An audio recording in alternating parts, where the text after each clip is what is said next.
Lately, we've been reading some books that have some very difficult words in them. So, some of you might just skip the difficult words. But when we skip these words, we're missing out on the story. These words might include important details that we need to know when we're reading a book. Some of you, when you get to a difficult word, you might go look it up in a dictionary, which is that's a great tool to use. You might not know this yet, but there are some other strategies that you can use when you don't know the word, you don't know the meaning of a word that you come across in your reading. So today I'm going to teach you how to use pictures and illustrations in a book to determine the meaning of a word. So the first thing we're going to do is read through. I'm going to read A Chair for My Mother. We've read this in a previous lesson, so you guys are familiar with this book, but this time I'm going to stop at some difficult words throughout the book, and I'm going to use picture clues to try to figure out what that word means. So this is A Chair for My Mother by Vera Williams. My mother works as a waitress in the Blue Tile Diner. Waitress, that's a difficult word. So we're going to use the pictures on this page to try and figure out what a waitress is. So we see this picture. The sentence says, my mother works as a waitress. So we can see this looks like the narrator. This looks like the person who's talking about her mother. And then when we look at the picture, there's a woman who's looking through the window at this little girl. So maybe we can say that's her mother. So a waitress, what does it look like she's doing? She's working at a restaurant? Yes, but it looks like she has a cake in her hand or some tea in her hand, and she's going to take it to the table. A waitress. So a waitress is someone who delivers food at a restaurant. See, that's how we use our pictures to try and figure out a word. So let's keep reading. After school, sometimes I go to meet her there. Then her boss, Josephine, gives me a job too. I wash the salts and peppers and fill the ketchups. One time I peeled all the onions for the onion soup. When I finish, Josephine says, "Good work, honey," and pays me. And every time I put half of my money into a jar. It takes a long time to fill a jar this big. Every day when my mother comes home from work, I take down the jar. My mama empties her change from tips out of her purse for me to count. Then we push all the coins into the jar. Sometimes my mama is laughing when she comes home from work. Sometimes she's so tired she falls asleep while I count the money out into piles. Some days she has lots of tips. Some days she has only a little. Then she looks worried. But each evening, every single shiny coin goes into the jar.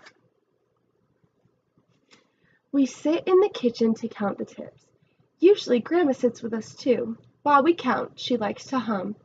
Often she has money in her old leather wallet for us. Whenever she gets a good bargain on tomatoes or bananas or something she buys, she puts the savings and they go into the jar. When we can't get a single other coin into the jar, we're going to take out all the money and go and buy a chair. Yes, a chair, a wonderful, beautiful, fat, soft armchair. We will get one covered in velvet. Velvet. Now, does anyone know what velvet means? That's a tough word. So we're going to look at this picture. The sentence says, we will get one, so they'll get a chair, covered in velvet with roses all over it. So velvet. What does covered with velvet mean? We can see in this picture, we can see the roses. But behind the roses, we see a red color on the chair. So we use this picture to figure out what velvet is. And from this picture, we can assume that velvet is a type of material on a chair. It's covered in velvet. You can see it's covered in a material. So now we know that velvet it's a soft material that goes on chairs. Okay. So we've read this book, so I'm going to skip a little bit. Oh, okay. So this page says, my mother and I were coming home from buying new shoes. I had new sandals. She had new pumps. We were walking to our house from the bus. We were looking at everyone's tulips. We were looking at everyone's tulips. So it might sound like tulips, but it's actually T-U-L-I-P-S. So we're going to use this picture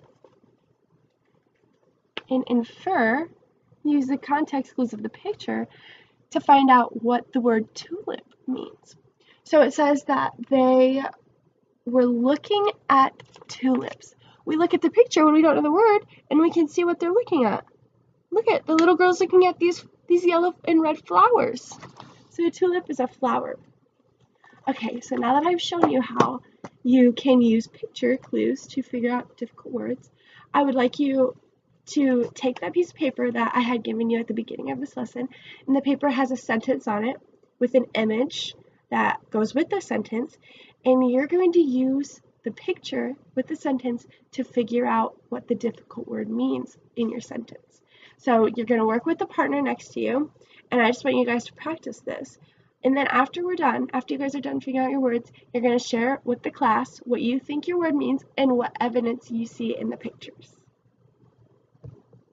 So I'm going to go through that.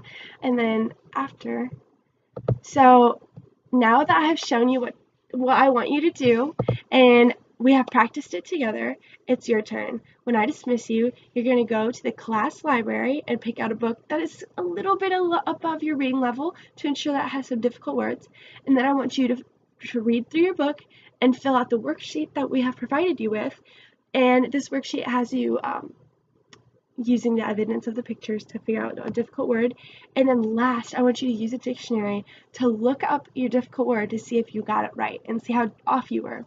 And maybe you were wrong, but we're just practicing.